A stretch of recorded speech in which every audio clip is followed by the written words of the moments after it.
Hi, എല്ലാവർക്കും അവിയമ്മിലേക്ക് സ്വാഗതം. നമുക്ക് ചിക്കൻ വരട്ടിയെടുത്താലോ? അതിനായിട്ട് ചിക്കൻ ക്ലീൻ ചെയ്ത് വെച്ചിട്ടുണ്ട്. അതിലേക്ക് മഞ്ഞൾപ്പൊടി, മുളക് പൊടി, പിന്നെ നമ്മൾ ചിക്കൻ മസാലയാണ് ചേർക്കുന്നത്. നന്നായിട്ട് ചിക്കൻ മസാലയും കൂടി ചേർക്കുക.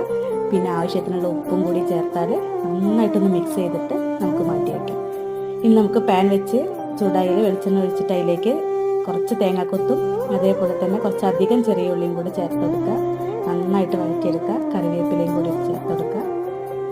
എന്നിട്ട് നന്നായിട്ട് വഴന്ന് വന്ന അതിലേക്ക് നമ്മളിവിടെ എടുത്ത് വെച്ചുള്ള ചിക്കനും കൂടി ചേർത്ത് നന്നായിട്ട് മിക്സ് ചെയ്യുക കേട്ടോ. എന്നിട്ട് ആ എണ്ണയിൽ കിടന്നിട്ട് ചിക്കൻ നന്നായിട്ടൊന്ന് വെന്ത് കിട്ടണം. അതോടൊപ്പം തന്നെ നമ്മൾ മൂടി വയ്ക്കുന്നുണ്ട്.